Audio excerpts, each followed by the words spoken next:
मुख्तसर से वक्त में मैं अपनी पूरी बात को रख नहीं पाऊंगा, मगर वक्त का 9:30 बजे जलसे को ख़त्म करना है। मेरी आप तमाम से गुजारिश ये है कि ये कानून नहीं बनता अगर चंद्राबाबू नायडू, चिराग पासवान, नीतीश कुमार, कुमारस्वामी, अजीत पवार और जब तक आप इनको सियासी तौर पर शिकस्त नहीं देंगे, इनका दिमाग ठिकाने आने वाला नहीं है। और हम शुक्रिया अदा करते हैं जगन मोहन रेड्डी का, अदा करते हैं जिन्होंने इस बिल की मुखालिफत में वोट दिया। कानून ऐसा बनाया गया है कि मिसाल के तौर पर आपको समझाने के लिए, यहाँ पर करनूल में गोल गुंबज की दरगाह है और वो आसारे खदीमा का भी उसमें रोल है।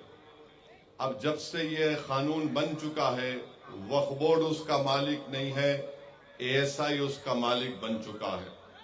हम चंद्राबाबू नायडू से पूछना चाह रहे हैं कि आपने कितना झूठ बोला आंध्र प्रदेश की आवाम को कि कुछ नहीं होगा। तीसरी बात यह है कि गवर्नमेंट किसी भी मस्जिद को, दरगाह को, खानखा को आपसे छीन सकती है। आप इस खुशफहमी का शिकार मत रहिए, नहीं हमारे पास है, ये है। गवर्नमेंट कुछ भी सेक्शन 3C उठाकर पढ़ लीजिए आप। और फिर इसमें ऐसा कानून बनाया गया कि लिमिटेशन का कानून लागू कर दिया गया। अगर कोई 20 साल से 12 साल से 20 साल से वक्फ की जायदाद पर काबिज है तो चंद्राबाबू नायडू उसको मालिक बना रहे हैं।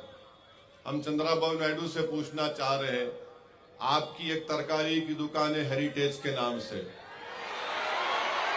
अगर वहां पर कोई 20 साल से कब्जा करके बैठ गया तो मेरी हो जाती, आपकी रहती। आप लिमिटेशन का कानून उस पर लागू कर दिए। RSS यही चाहती है कि इस मुल्क में उनके पास एक लिस्ट है उन मस्जिदों की, दरगाहों की, खानकाहों की, वो उसको हासिल करना चाहते हैं। और चंद्राबाबू नायडू और पवन कल्याण ने RSS के एजेंडे को सामने बढ़ाया है और RSS को इस मुल्क के सेकुलरिज्म को खत्म करने के लिए, इस मुल्क के आइन को, कॉन्स्टिट्यूशन को कमजोर करने के लिए चंद्राबाबू नायडू ने बीजेपी का साथ दिया। आंध्र प्रदेश में यकीनन तरक्की होनी चाहिए, मगर चंद्राबाबू नायडू आंध्र प्रदेश की आवाम को झूठ बोल रहे हैं। मैं अमरावती के लिए कर रहा हूं। चंद्राबाबू नायडू अमरावती के लिए नहीं कर रहे हैं, सिर्फ अपने खानदान और दोस्तों के लिए आंध्र प्रदेश की बलि लगा दिए दिल्ली में। कोई अमरावती का काम क्या हो रहा है बताओ आप। मगर अल्लाह का करम है कि हम देख रहे हैं कि इतने कम अरसे में 2024 में इलेक्शन हुआ। आंध्र प्रदेश की आवाम में अभी से चंद्राबाबू नायडू के खिलाफ गुस्सा पैदा हो चुका है और मुझे यकीन है कि इंशाअल्लाह ताला ये गुस्सा और बढ़ेगा और चंद्राबाबू नायडू को इलेक्शन, जब कभी भी लोकल बॉडी के इलेक्शन होंगे या अगर कुछ भी इलेक्शन हो, मेरी आपसे गुजारिश है कि आप इसका मौसर जवाब दीजिए। हमारे जो भाई तेलुगु देशम पार्टी में बैठे हुए हैं, अगर नायडू आपकी बात को नहीं सुनता, आप निकल जाओ पार्टी छोड़ दो पार्टी को। आप कुछ नहीं कर सकते। देखो ये कानून मस्जिद को छीनने के लिए बनाया गया, ये कानून दरगाहों को छीनने के लिए बनाया गया, ये कानून खानकाहों को, कब्रस्तानों को छीनने के लिए बनाया गया है। जब तुम्हारी और मेरी पहचान मस्जिद से है, इख्तलाफ हो सकता है, मैं आप कोई दूसरी पार्टी में होंगे, मगर जब बात शरीयत की, मस्जिद की आती है तो मैं आपसे अपील कर रहा हूं कि आप बेखौफ होकर TDP को छोड़ दीजिए और पैगाम दीजिए कि आप कभी भी संविधान पर, कॉन्स्टिट्यूशन पर, शरीयत पर, मस्जिद पर कोई कॉम्प्रोमाइज नहीं करेंगे। मेरे भाई, मैं आपको बता रहा हूं कि चंद्राबाबू नायडू की तायद से क्या हो रहा है। मुजफ्फरनगर में यात्रा शुरू होती है। वहां पर संघ परिवार के लोग चले गए एक दुकान पर, जाकर कहा कि तुम्हारे पास नाम क्या है। उसने कहा नाम से क्या मतलब। उसका आधार कार्ड पूछे, आधार कार्ड नहीं था। उससे कहा कि तुम्हारी दुकान का नाम ये क्यों है। उसने कहा मेरी मर्जी है। तो उससे कहा तुम्हारा पैंट खोल के दिखाओ हमको। नहीं ये हुआ है, मजाक की बात नहीं है। फिर बाद में उस शख्स ने कहा कि मैं पैंट नहीं खोलूंगा, तो उसको गाली गलौज की गई। बाद में मालूम हुआ कि जिसको गुस्सा कर रहे थे, गाली दे रहे थे, उसका नाम गोपाल है। अब बात आइए, आप इस मुल्क में इस तरह का नफरत फैलाई जा रही है मुजफ्फरनगर में, और चंद्रबाबू नायडू खामोश बैठे हैं। चंद्रबाबू नायडू से हम पूछना चाह रहे हैं, दत्तात्रेय होसबोले ने कहा कि संविधान में से सेकुलर और सोशलिज्म के वर्ड को निकालना चाहिए। क्या चंद्रबाबू नायडू उस पर राजी हैं?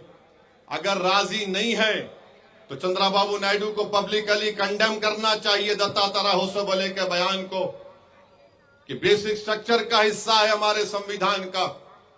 आप देख लीजिए आर्टिकल 9 क्या है, आर्टिकल 15, 16, 25, 26, 27, 29 क्या है ये।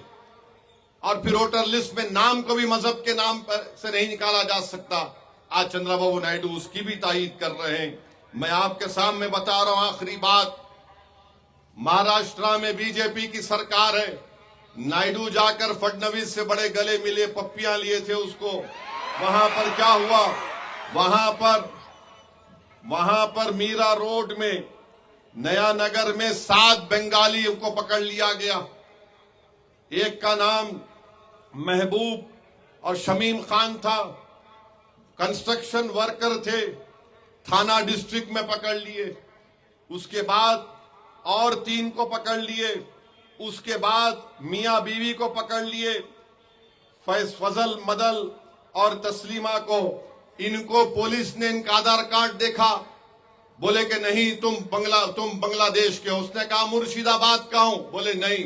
फोन निकाला, फोन फेंक दिए। उसने पैन कार्ड दिया, पैन कार्ड फेंक दिए। इन 7-8 हमारे बंगाली मुसलमानों को जो हमारे देश के हैं उनको बिठाकर बंगाल पहुंचाकर बीएसएफ के हवाले करके, बीएसएफ वालों ने उनको खूब पीटा और उनको ले जाकर ढकल कर बंदूक की नोक पर भारत के बॉर्डर से निकालकर बांग्लादेश के बॉर्डर में फेंक दिए। ये हो रहा है चंद्रबाबू नायडू। आपको अपनी कुर्सी की पड़ी है, हमको हमारे देश से बंगाली जबान बोलते थे। एक शख्स ने कहा कि मेरे पास 5-8 हजार रुपये थे, बीएसएफ के लोगों ने 7,500 रुपये छीन लिए मुझसे, बांग्लादेश में ढकल दिया उनको। फिर बंगाल की पुलिस ने पूरा भिजाया, कागजात भिजाए कि यहां के रहने वाले 3 बॉर्डर है, उत्तर दिनाजपुर, कोच बिहार से ढकल दिए 7 के 7 लोगों को। बताइए क्या हो रहा है हमारे देश में। अरे अगर आपको महाराष्ट्र में बंगाली बोलने वाले बांग्लादेशी नजर आ रहे हैं, मैं नरेंद्र मोदी से ये कह रहा हूं, भारत के वजीर आजम से, अगर आप जबान को देखकर ऐसा कर रहे हैं तो क्या आप में इतनी हिम्मत नहीं है कि वो 4 जालिम लोग जो 26 हमारे हिंदू भाइयों को पहलगाम में गोली मारे, वो कहां छुप गए? निकालो उन जालिमों को मोदी। आप सिर्फ बंगाली जबान बोल रहे हैं। उनका एयरपोर्ट पे, पूना एयरपोर्ट पे उनका आधार कार्ड फाड़ दिए। बेचारे का 25,000 का स्मार्टफोन रख लिए हजरत पुलिस।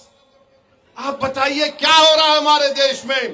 बहरहाल क्योंकि वक्त हो चुका है, मेरी आपसे गुजारिश है कि आप तमाम लोग मिलकर तेलुगु देशम को सबक सिखाएंगे, नहीं सिखाएंगे आप